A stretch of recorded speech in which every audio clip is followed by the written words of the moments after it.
Success means steadily moving forward towards your personal goals. So, what is failure? Is it when a project you worked on ends with poor results? No, that's not failure. Is it when a new product you launched doesn't do well in the market? No, that's not failure either. Is it when you do your best with your kids, but they disappoint you?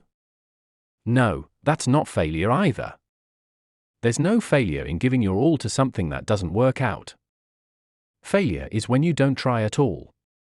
If success is making progress towards your goals, then failure is making no progress, not even trying.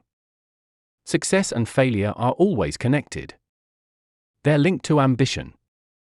Remember, success is about doing, while failure is about not doing anything. It's that simple. Tom Peters, a famous author and management expert, recently said, "The only way to be in serious trouble today is to not try, not fail, not push yourself." Success comes from doing. You have to actually do it. Being active is really important in life to get the most out of what we have, our resources, skills, knowledge, and talents. Success is about doing your best with what you have. Benjamin Disraeli, former Prime Minister of England, once said, "Nothing can stop a person who is determined to achieve their goal, even if they have to risk everything." What powerful words! We've talked about determination before, about sticking to it until you succeed. But here's what else determination means. Determination says, "I will." These are two of the strongest words in our language. The recipe for failure is thinking, "I could, I should, but I won't."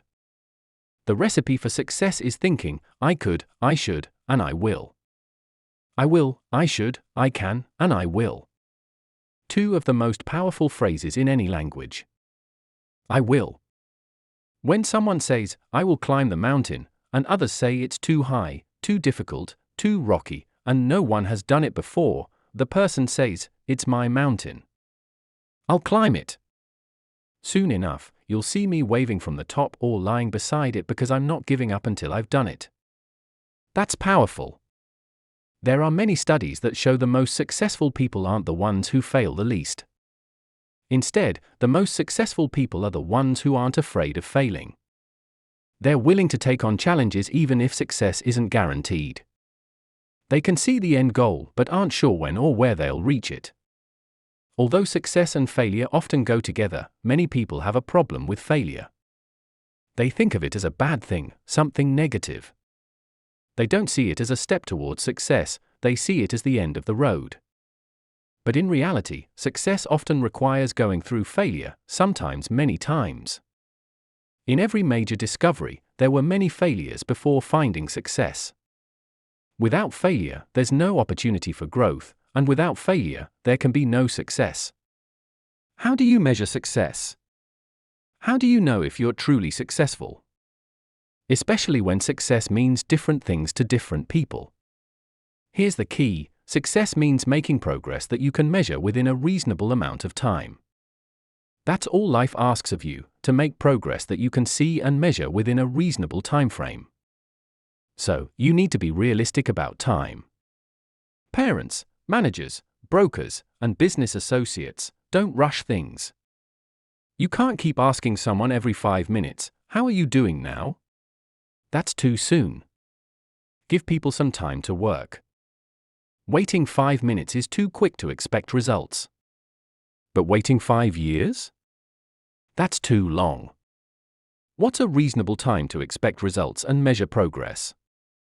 Here's the first thing: by the end of each day, you should have accomplished some tasks. Whether it's writing letters or having a chat with your child, don't put off important things for more than a day. When you're working, there are tasks that need to be completed within a day, like making calls or sticking to your health routine. You can't put things off. You can't say, "I'll eat 9 apples in 10 days." No, it's 1 apple each day. Some tasks need to be done within a day. So, if it's almost midnight and you haven't eaten your apple yet, just eat it quickly. Get it done within the day. Next up is a week. Some tasks need to be done within a week: work tasks, making calls, and other activities. A week is a good amount of time. you shouldn't let more than a week go by without checking your progress. For example, let's say John starts a new sales job. He's supposed to make 10 calls in the first week to get started. It's reasonable to ask John on Friday how many calls he made. He needs to show measurable progress.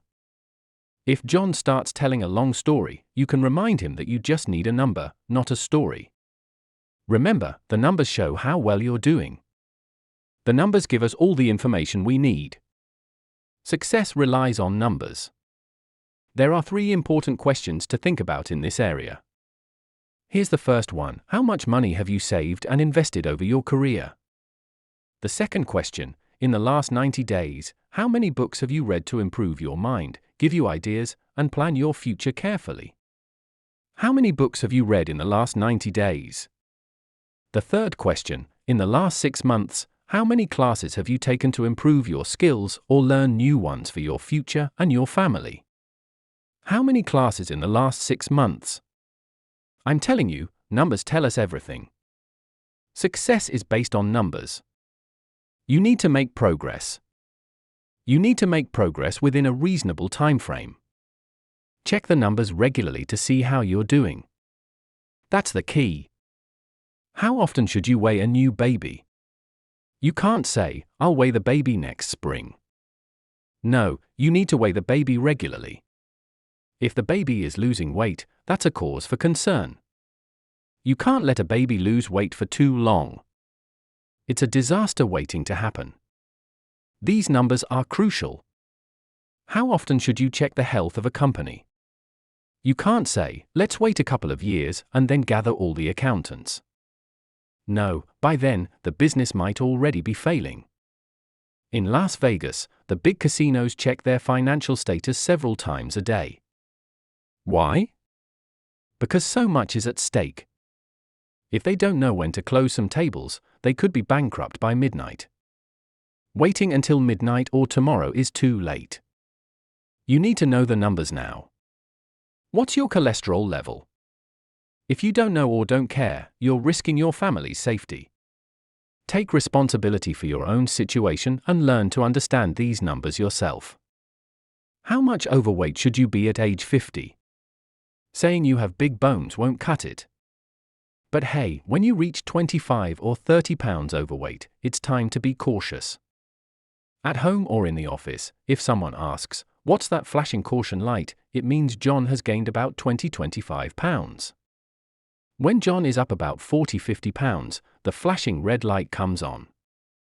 And if someone asks, "What's that siren?" it means John has gained over 50 pounds.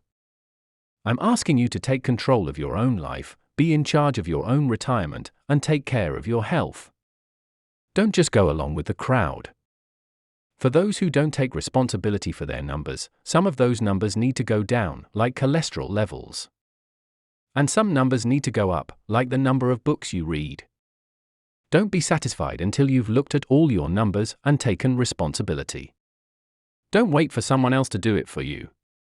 You need to take charge yourself. Results are what matter. Let's check the numbers. Don't settle for anything less than the best results. Once, Jesus was walking and saw a fig tree. It's an interesting story. Jesus looked closely at the fig tree and asked his followers, "Does that fig tree have any figs?" Do you think that's an important question?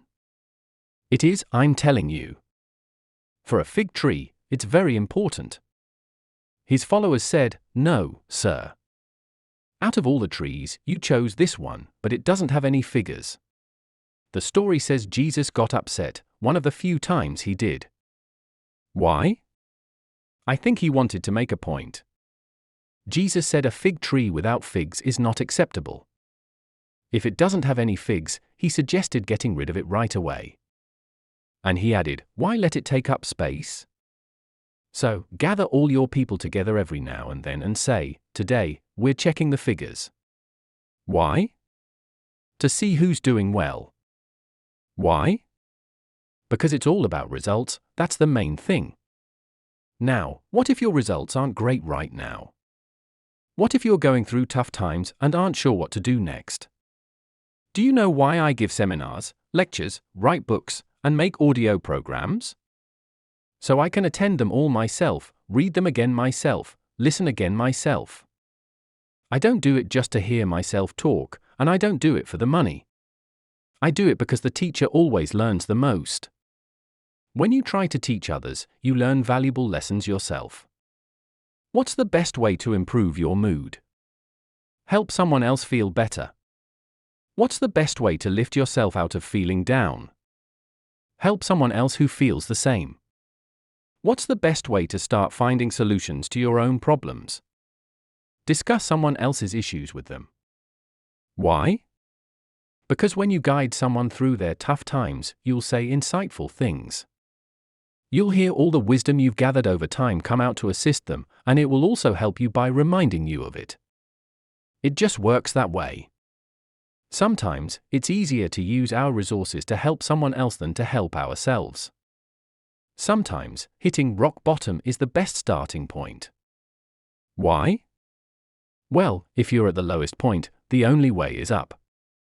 But more importantly, when you're at your lowest mentally and financially, you'll likely become so fed up that you'll dig deep inside yourself and find miracles, talents, abilities, and determination. When you're at your worst, you'll eventually become so fed up that you'll bring out the essential things needed to make everything better. Adversity is when things start to change, when you start to change. When you're fed up enough and determined to change your life, you'll start saying, "That's it. I've had enough. No more. Never again." This is where the magic starts. I've had it. Enough. No more. Never again. These words and thoughts shake up time, fate, and circumstances. These three things all come together and realize, okay. We can't control this. This person is serious. They're not giving up. They're done with all the nonsense. We better step aside and let them move forward. Resolve, inspired by frustration. But many people don't change themselves. They wait for things to change, circumstances, the government, life. But what does that do? Not much. These unfortunate people accept their losses and feel sorry for themselves. Why? Because they refuse to take charge of the situation. They refuse to take control of their life, career, health, relationships, and finances. They won't take charge, won't take responsibility, and won't get upset enough to change it. But if you're fed up, if you're making changes, if this program catches you in the middle of your own tough time, then I have some words for you. Your current failure won't last forever. It's just a temporary setback. You'll bounce back from failure just like you fell into it. Someone once advised me, when facing failure, to remind myself, this too shall pass. I strongly believe that you're only given as much as you can handle, as much negativity, failure, disappointment. This tough time will pass if you reach for a fresh start, if you lift yourself up and step back into the world with a plan. So, as strange as it may sound, be grateful for your current challenges or failures, for they are the building blocks for achieving greatness. You can go where you want to go. You can do what you want to do. You can become who you want to become. You can start all of this now, right where you are. A father shares about his daughter, who's been through tough times but remains strong. He describes her situation uniquely. While most parents would worry about their grown-up kids, he smiles and compares his daughter to a frog in a jar of cream. She keeps kicking, and soon the milk will turn into butter, and she'll jump out. It's an interesting way to show determination. But that's how it goes. You have to keep trying. You need enough determination to keep going until you succeed. So, be thankful for tough times, but for your future, use them to your advantage, not against you. Let your failures create opportunities, not long-lasting pain. Let your frustration turn into motivation, not sadness. The world might not care if you stay stuck in sadness until you're alone and broke. But once you realize your situation is temporary and decide to stand up again, the world will make way for you. It doesn't matter to the world what you choose, to give up or to keep going. But it matters to you. You have to care about your own well-being. Take a chance on excitement. Focus on achieving your goals, not just surviving and feeling sorry for yourself. Promise to do your best.